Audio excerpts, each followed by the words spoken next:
why. If you don't, you'll find out why throughout the book that he snuck in the different pictures.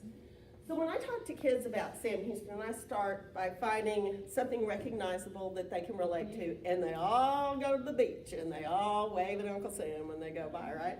So I say, well, when do you think he lived, or when was he born? And they all think it's cowboy days because of the way he dresses. Of course, it wasn't quite, but it was the 1800s. But when you think about when he was born, it was much further back than that. You know what year he was born? 1793. Think about that. Not only is it not cowboy days, it's very close to the colonial times. And that is a real important clue as to why he is able to do the things he's able to do. Same year as Austin was born, I believe. Same year that Stephen F. Austin, they had a lot in common. Mr. McCauley was saying they're looking at putting some programming together, comparing the two, because there's so many different similarities. It should be really interesting. So here's a map in 1793. You know who the president is? George Washington. He was born, George Washington was president. That should tell us something about why he understands revolution, why he understands developing a new country. So there's a big difference in their mindset, in their experience as somebody who comes from that time period. Look at that. This is it. Those states along the coast, 15 states at this point. All the rest is foreign territory, Spain and France. That's it. This is before the Louisiana Purchase, obviously, so very small. And we're going to see how that fingerprint, once he becomes involved in Texas, it is very important involvement over here, but then later on when he comes to Texas, it's going to change the face of that map. Okay, 1793, let's talk about those clues, how it affected who he was to become. It's only 17 years after the Declaration of Independence was written. He's going to participate in writing a Declaration of Independence. He knows what that means and why you would have it. 10 years after the end of the Revolutionary War. 6 years after the Constitution was adopted. People knew what that Constitution said in 1793, and his family would have made sure that he knew what it said too. And of course, only 15 states have been admitted to the Union. So they understood what it meant too to have, you know, we talked, if you were in Dr. Cantrell's thing this morning, he talked about how far Saltillo was, the capital of Texas, during the time the disturbances began and the revolution began. When you're far away from the seat of the government and you have completely different issues like they did up here in Texas, you understand the issues just like we did with Great Britain, right? It's a very similar situation. They knew how and why to have a revolution. They knew how to build a new country, how to create a Declaration of Independence and a Constitution, which of course they based the Texas on the United States in both cases. And they also understood the founding principles that I know everybody tries when you have time to teach kids about that, but I'm not sure that they understand today the way they understood then, because they knew the difference and why they developed those principles and were living under a different form of government. All right, so Sam was born in Virginia, which is no surprise. A lot of kids think he was born in Texas. Of course, he spends half his life somewhere else before he even comes to Texas. Of course, that's where the early colonies and settlements were. When he was 13 years old, he and his mother and his 8 brothers and sisters get in their wagons and go because his dad has died. His dad actually fought in the American Revolution in Morgan's Rifle Brigade. So, and he was an officer, which is going to come into play later. We'll talk about that. So, of course, there were always plenty of discussions about, you know, military, I'm sure, and strategies would probably help him later on. And his dad also had a very extensive library. When I talk about those family standards, education was important. It may not be formal education, and we'll talk about that, but reading and understanding in history was important. And when you're teaching this, and you all probably do this anyway, but I always think it's kind of fun to compare. You know, do a Venn diagram or a T-chart talking about the difference between what it would be like to travel that distance today, to map it out today. What highways would you take today? What would be the difference to do math, you know, cross-curricular activities with math? How long would it take with a wagon, walking, on a horse, in a car? What would you see? What would you have to bring along with you?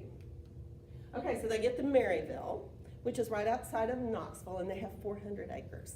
And his mom, they have to clear, right? He's not one of the older, he's one of the younger kids. But he does not want to help the older kids clear the land. He doesn't want to work in the family store. This is all he wants to do. He wants to sit under a tree and read books. His very favorite and he memorized the Iliad. Y'all know what that is, right? And the Iliad and the Odyssey is the story of the Trojan War, but think about it. This is like my favorite thing, connection with Sam Houston. Think about what happens in the Iliad. They have the Trojan horse, right? They surprise people when they're asleep. I always think that Sam was thinking about that later on in San Jacinto. You know, the whole concept of the military strategies come from somewhere, and we're going to talk about other places, but I always thought, I bet he was thinking about that when he planned that. He liked history, geography, hated school, barely went to school at all, but he loved to read, which I think made him very literate in a time where not everybody was. Okay, so this is the property now, and I always think it's funny that he said, you know, you've seen the quote, he says, Texas is the finest portion that's ever blessed my vision. I love Texas, it's beautiful, but that's where he was living. That's beautiful too, right? It's just gorgeous. But he didn't want to help, so he decides he's gonna run away. Now when you're doing with your kids, you gotta do what I do with kids, which is to say, and then he ran away. And you know where he ran away to? And every kid in the room will say, Texas! And of course that's not true. Where did he go? Y'all know? Hiwassee Island, not too far down the river, to live with the Cherokee Indians. And of course, you know, these are not nomads on the plain. These were the Cherokees, very anglicized. They lived in log cabins. They were agricultural. So there wasn't a huge change, except he didn't have to work hard. And of course, since his dad was dead, the Chief John Jolly, Uluteca, adopted him as pretty much as his own and really took care of him, became a loving father and a mentor for him. He loved living there. He'd go back and forth now and then, you know, home and buy things for his friends. He gave him the nickname of Colonnade, which means the raven, and that became a really important spiritual element in his life, almost kind of magical to him. He really saw signs. If he would see a raven or an eagle, he would take that as a sign.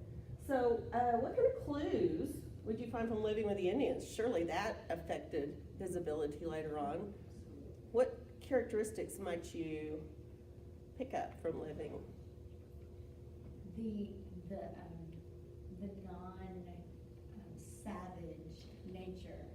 Right, he's right, exactly. He saw another side. He didn't have that image of, you know, the Comanches, and that was it. No, he saw the personal side, and that you're exactly right. That's probably the most important thing of all, is he developed a relationship with Native Americans that extended really to all Native Americans. And when he came to Texas, he was very different from then who would succeed him, Mirbeau Lamar, who wanted all the Indians out of Texas. So that was probably the most important thing. I think the spirituality, the patience. He was not religious until he married Margaret later on, and then he was baptized when he was in his 50s, when he was a senator. So, but he always kind of had a spirituality and looked for signs and things, and I think that's where he got that.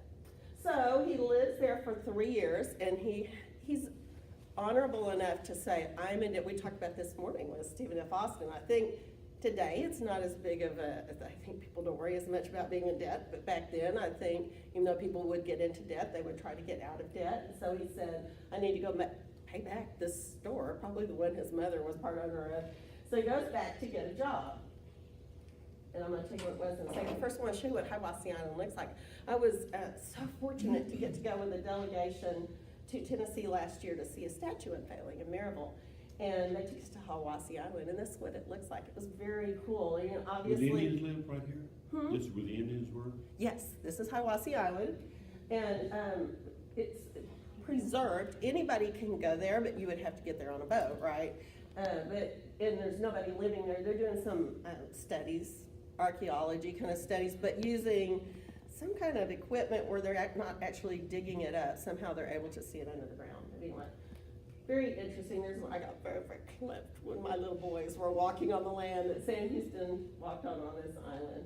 But I think it was just a wonderful way for him to spend his teenage years. Okay, so he hated school, and what does he do? He becomes a teacher. He goes back to Maryville, the same town. And you know, back then it's not a public school system. You paid somebody to teach your children. So that's what he did. And he had 18 students, all different ages. And the problem, and the reason why it didn't go, it was such a short term, is they live right at the foot of the Smoky Mountains. So it would get very cold in the winter, and the only light would have been from those windows. And look how cool see where the old man is sitting? That's actually, you can go to this, it's still there, a lot of it's replica, but that was a shutter that they would put up at night and then pull down during the day, became like a table. It's kind of cool. And so they said he wore his hair in a long braid. He dressed kind of like the Indians. He really continued that culture. And the kids loved him. He was great. He charged them, he made a lot of money for that time period. He charged them a third in corn, a third in calico, and a third in cash. So I think he was a lot of fun and probably taught them more than they may have learned from somebody else who had been a good student and been in school a long time. See the little raven my brother put on the fireplace? You can find this kind of thing out there. That's cool. Isn't that fun? So we went there. It was really fun when we were getting ready for this. My brother didn't come, but my husband and boys and I came, and so I have pictures of my husband standing there trying to get the right height, and we were sending back and forth in the phone. So it's a really good place to go. You can still go, and they do a lot of fun education things. So clues, as a teacher, that's going to be one of the most important things, right? What kind of yahoos is he going to have to deal with when he comes to Texas and leads the runaway scrape and those guys who want to turn around and fight? So he learns how to educate, how to lead, how to train, patience, but the importance of literacy, that's going to be important to him later on. I know what I was going to tell you. This is the coolest thing of all, I think. As teachers, you'll appreciate this. Later on, when he was, I believe he was a senator, somebody asked him what his very favorite job he ever had was, and he said it was being a teacher.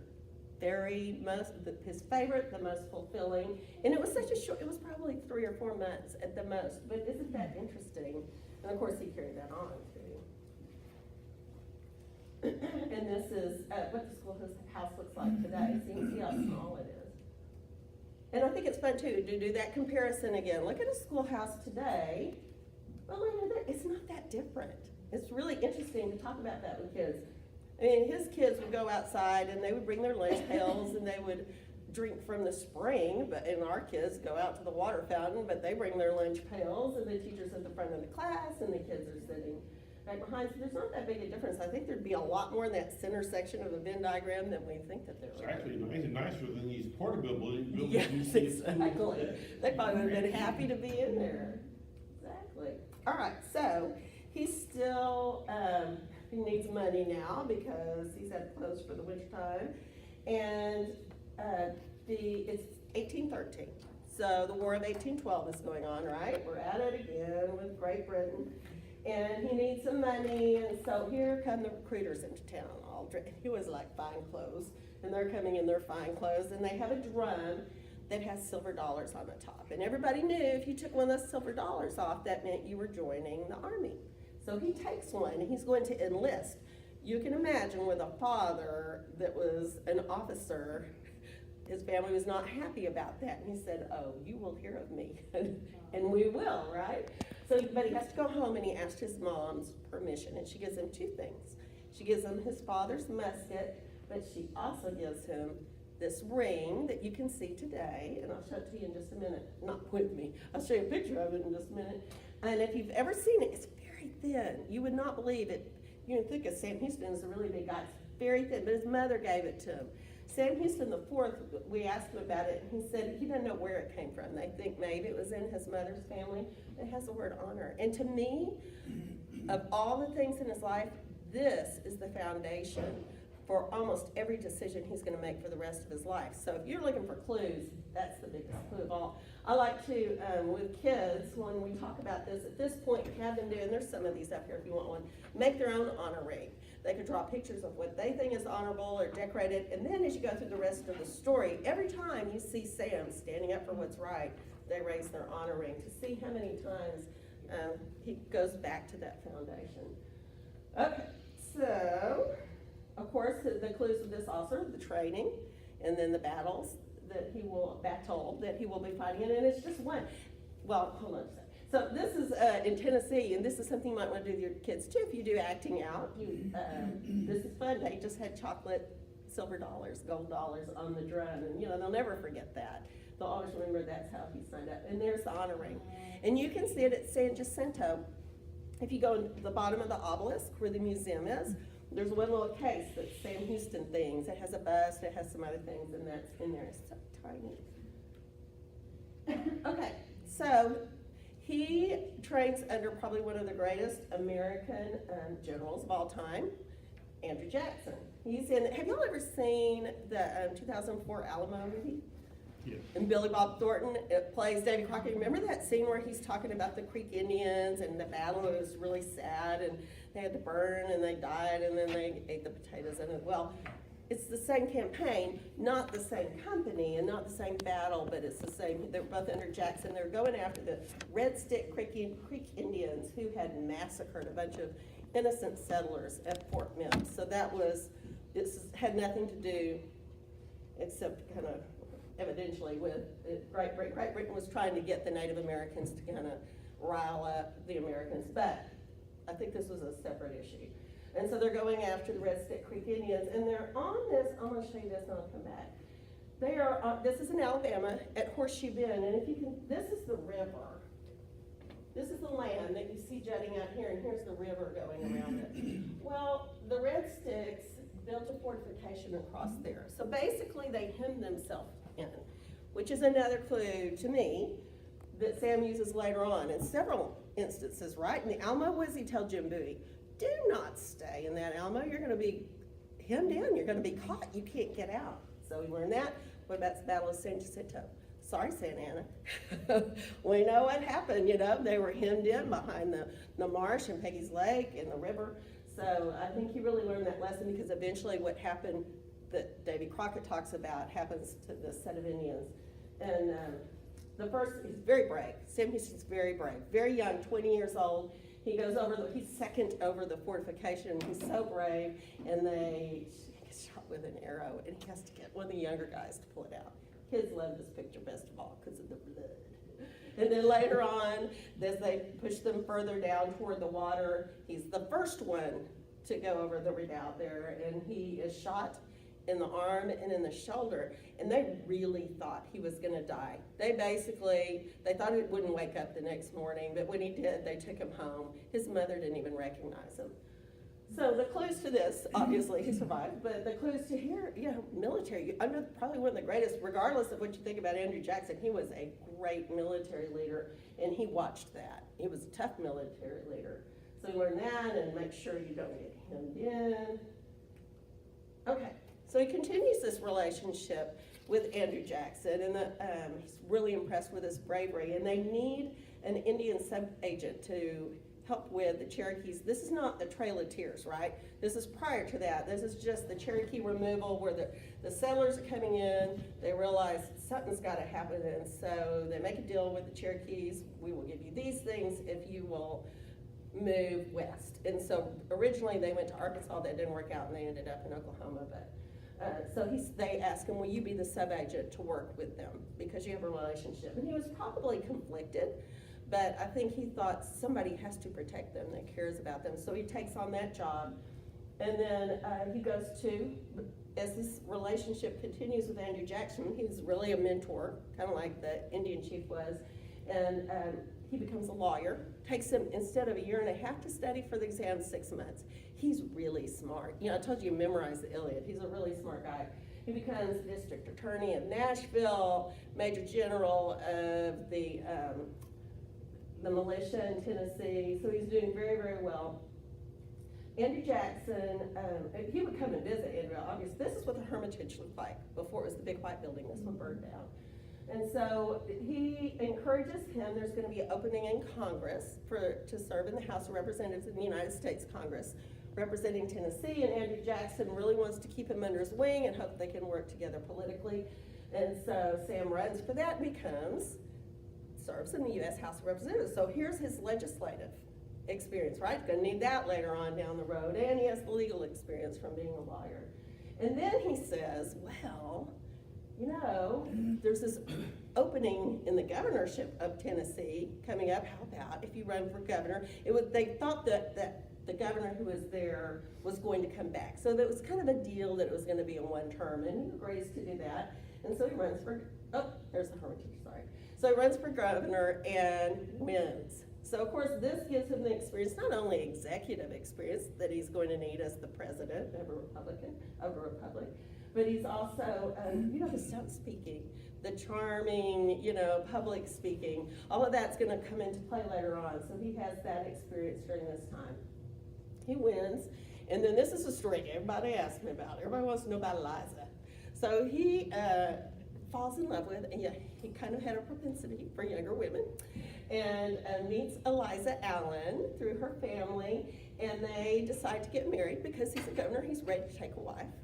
And so they get married, and within days, it's obvious to anybody around them something's wrong, and it's Eliza's unhappy with him, they don't know what it is, and in a very short time she goes back home and lives with her family, and he's just devastated. He goes, begs her to come back. We don't know what happened.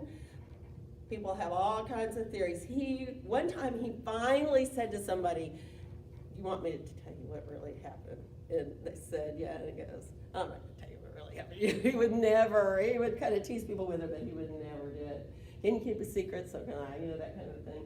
So he would never tell you. It's very honorable. We don't know what it was, but everybody in Tennessee assumed it was something bad. They assumed he beat her, or something must be horrible for her to leave right after, which I would imagine no other woman who was ever in love with him or married to him ever made any kind of accusations. So I don't think it was that. Probably she was too young. She wasn't ready to get married. She may have loved somebody else. It's probably a very simple answer, but he would never talk about it. So he's devastated.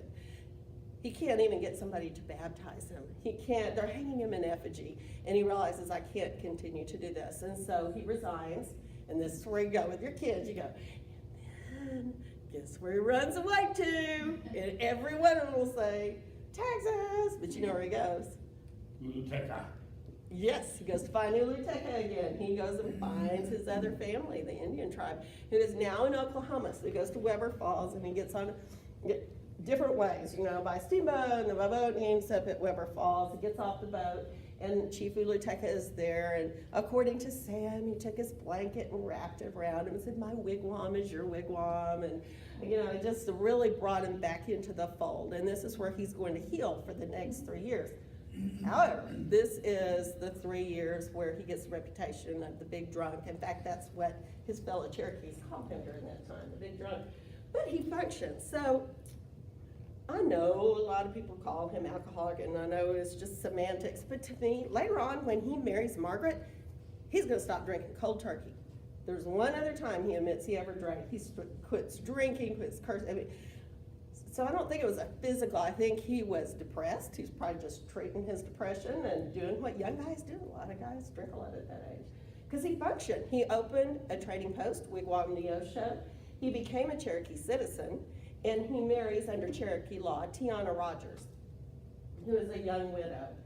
And they're in love, but she has to, bring him home at night. Sometimes it was rough. But he also helps negotiate for the tribe. So he goes to and from Washington, D.C. several different times.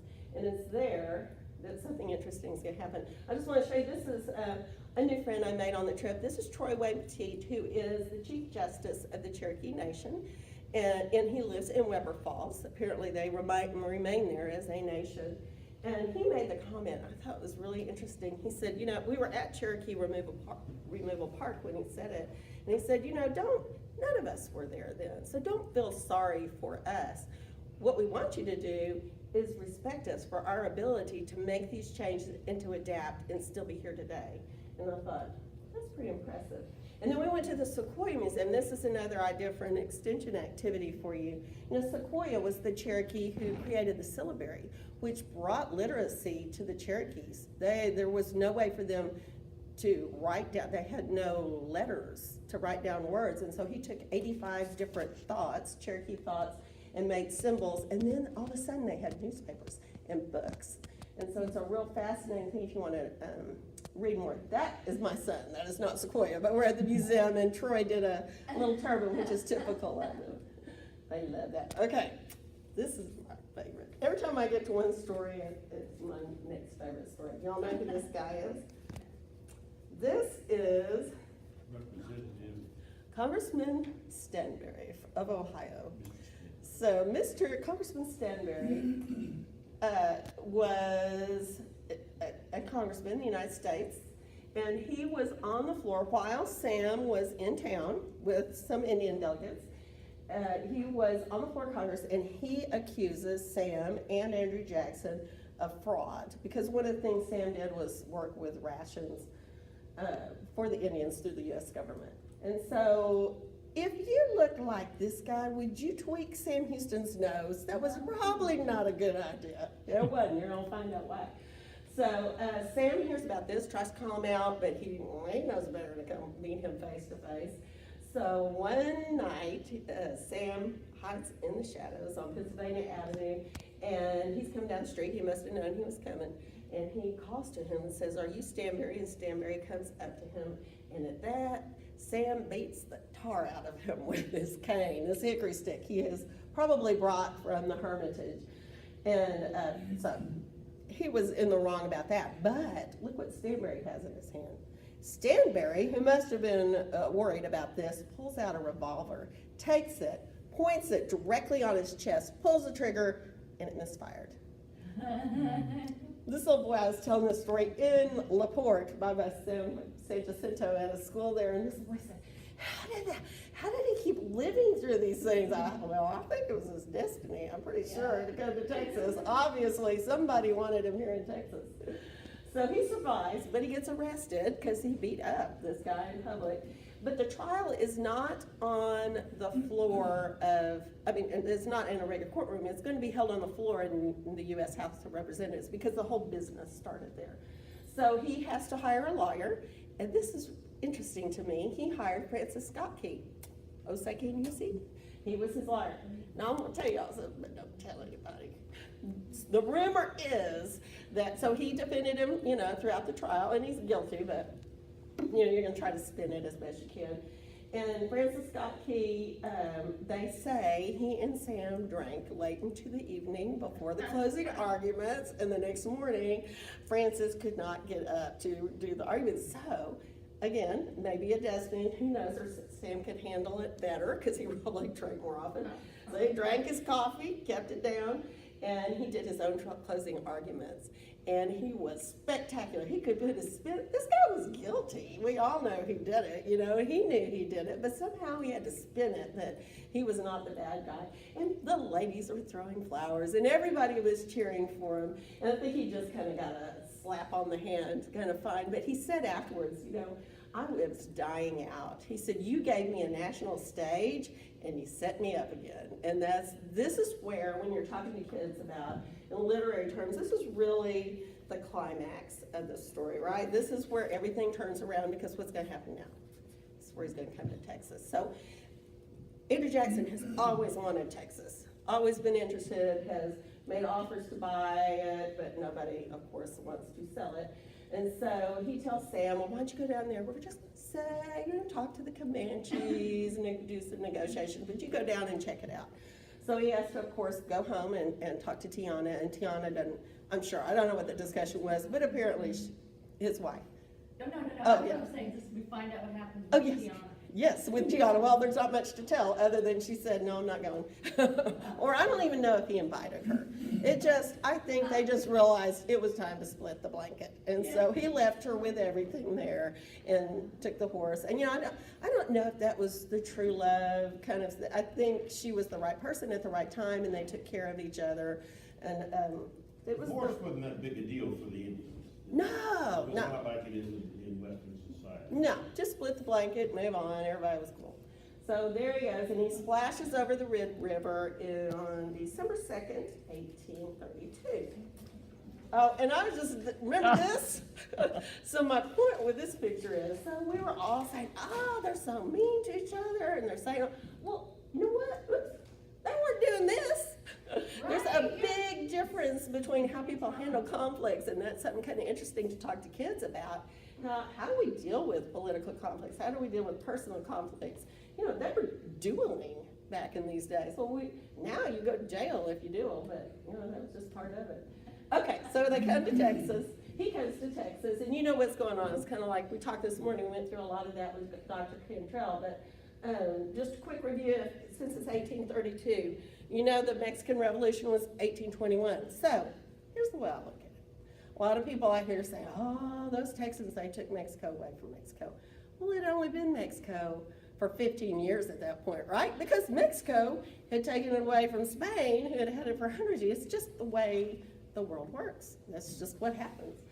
We were a state with Coahuila, right? And the Saltillo, the capital, was far away, so nobody really down there would understand the problems they had up in Texas. And Stephen F. Austin had been around for about 10 years with the impresario system.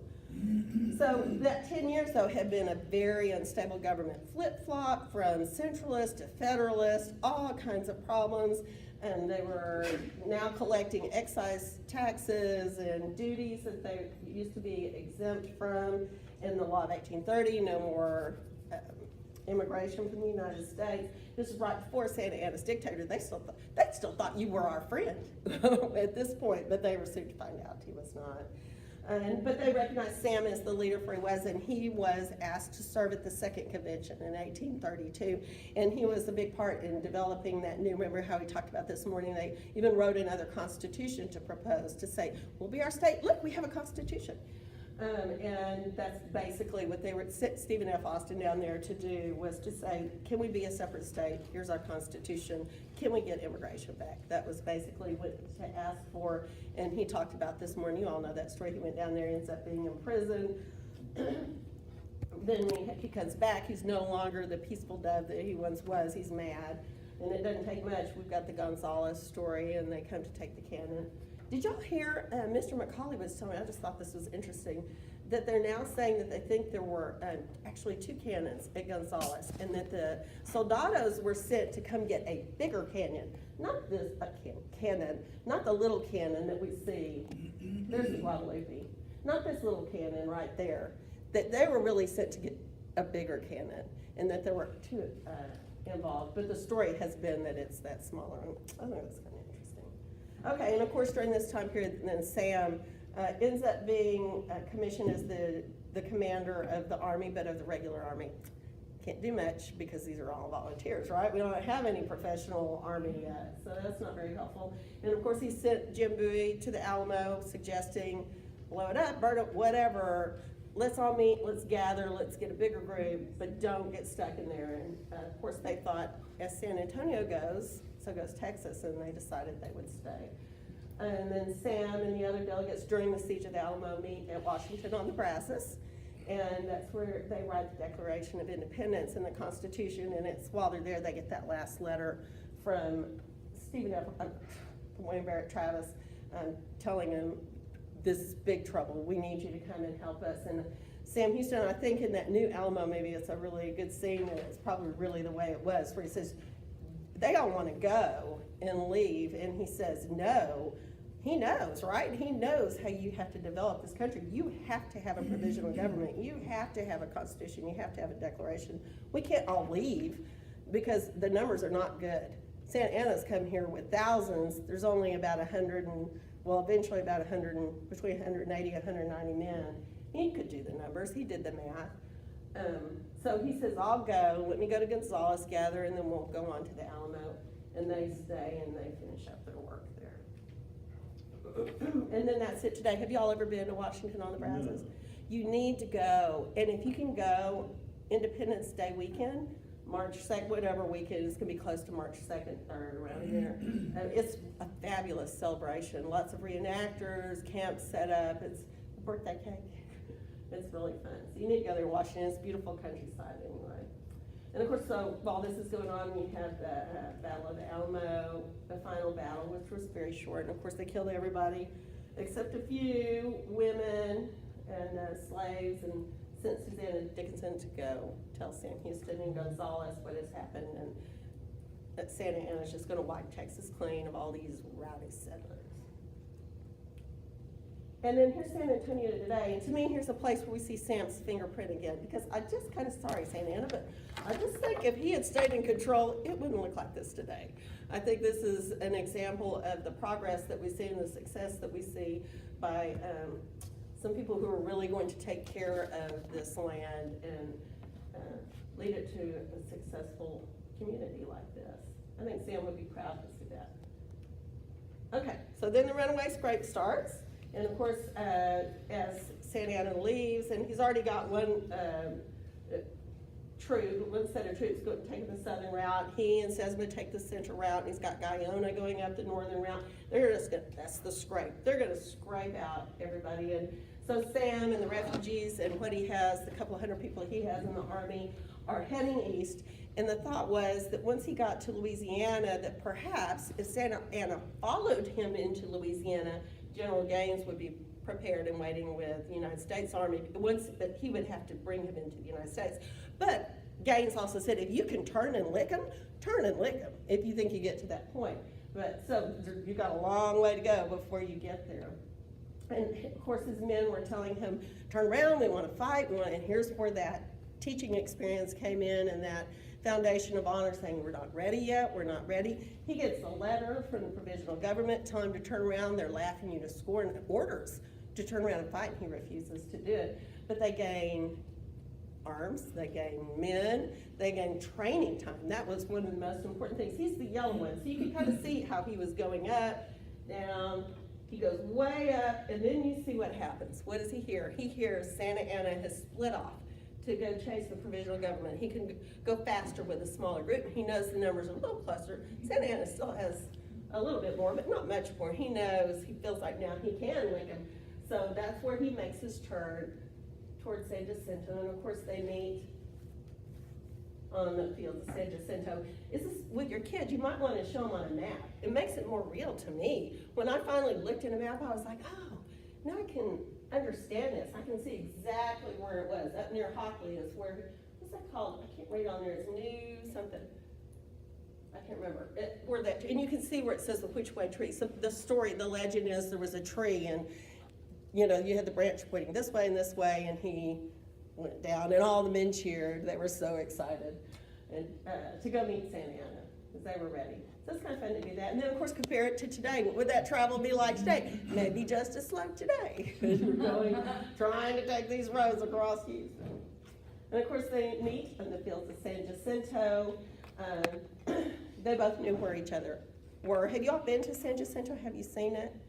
Sam Houston's army was back, if you're familiar with it, they're back where the battleship Texas is, kind of back along the bayou, where the bayou and the river meet.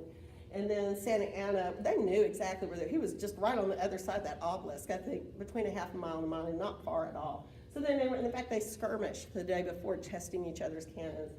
And then the next morning, Santa Ana got reinforcements. So there were going to be a few more to battle than they thought, a few hundred more to battle than what they thought. But it was okay. He sent D. Smith to go destroy Vinch's Bridge so nobody could get out. And he knew Santa Ana was trapped without water. I think that he realized that same thing that we talked about earlier with the Creek Indian. So he waited, Trojan horse, until 3 o'clock in the afternoon when everybody was taking a siesta, and then quietly lined him up, and the grass was really tall. And you can't see it today, but there was a big kind of a berm of land, so I think that's why it made it easier to sneak up on him.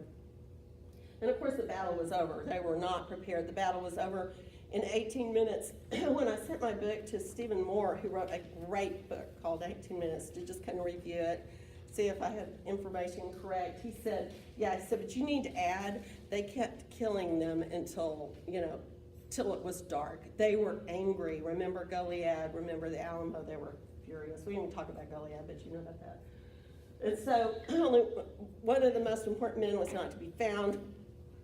Sitting right there, they could find Santa Ana. I got away. Yeah, you only thought you got away because we're going to show you where you got away. There's the obelisk today. I think it's the tallest. It's taller than the Washington Monument. It's really fun. You can take an elevator up, and downstairs is where that ring is. There's a great little museum downstairs.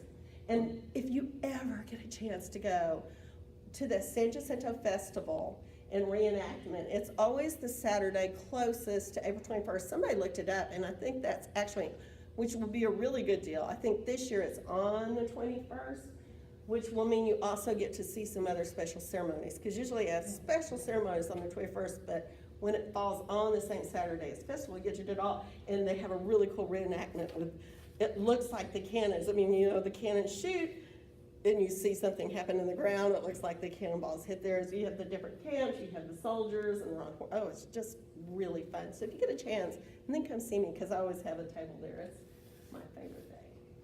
There he is, in his regular clothes. He found some other clothes to put on. Not as elegant as Not as elegant, because he didn't want anybody to recognize him, but he got recognized. So there he is, and all of his men. What are Sam's men telling him? Kill him, hang him. We hate this man. But there's that ring. He's got honor, and he says, no, no, no, no, no, no. He's worth a lot more alive than he is dead. And so he agrees, and he signs the treaties of Alaska. There were two. One was the secret one, and one was the real one that was published. And he tells the men to go back home across the Rio Grande. And one of the questions was the border. He was going to try to convince Mexico Rio Grande would be the border, but they always said it was an oasis, which is going to lead later on to the Mexican-American War. So here we are after when we're a republic. Now in our mind, we always think of this as the republic, right? But this is all that disputed territory. This would be the oasis. There's the Rio Grande. So we had a little bit of difference of opinion on where that border actually was. And of course, Sam is elected president. We talked about that. That's first flag. If you're not familiar with that, it's called the Burnett, B-U-R, like this room, flag. And it was only the Republic's flag until the next president, which is Lamar, who changed it to the Lone Star flag. And on the anniversary of San Jacinto, Sam, you know, he was just great. He was a promoter. He had relationships with the Indians. He brought in a big group of Indians. He then did a big celebration around the flagpole. Here's his executive mansion. There are photographs. They kind of kept it for a long time. And this is in Houston, capital of immunity, Houston. They named it after him. And today, that's what is standing on that spot, Subway sandwich place. It's just kind of fun. It's right downtown. And it's fun to compare his executive mansion, dirt floors, you know, what is it like in a new country versus the executive mansion in something place like the United States, and why? All right, so he serves his term. He can't serve 2 consecutive terms.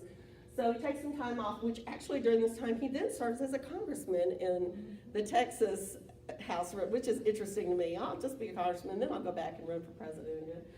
So he goes to Alabama and meets another beautiful young thing, Margaret Moffett Lee, who is our hero because she really helped tweak that weakness that he had. And she was the daughter of a Baptist minister, and she kept him in line. They had 8 children. Later on, when he becomes a senator, she never goes. She's kind of frail and sickly. She has asthma, and she just had a lot of health issues. So she would stay home. He'd come home and visit. She'd have the baby 9 months later. He'd come home and visit. She'd have the baby. So they ended up, believe it or not, having 8 children. And she would take care. They lived in several places in Texas. She talks about it in a bit. But she really, really set him straight. He runs again, becomes president again. Still dealing, you know, Mexico, my little boys, one of my children started to cry when I told them Mexico came back in. They tried to occupy San Antonio again. He just could not keep them away. And of course, debt problems, especially after Lamar, but mainly annexation. Really wanted Texas annexed, but we were slave states, so that was a problem for a while. But finally, they agreed when Anson Jones was president, and this is just Sam going, barely missed Andrew Jackson when he died, but he maintained that to the end. And Andrew Jackson did know that we had been annexed before he died. So, and then Sam became a senator.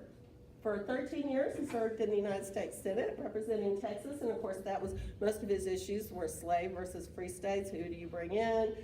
How do you deal with that? And the Mexican-American War, that's the biggest thing. This is where we really see his fingerprint, because there's that territory of Rio Grande, but now we're in the United States. Now it's not Texas fighting Mexico. Now the United States is sending, this is, let's see, this is when we're annexed as a state, so it looked like that.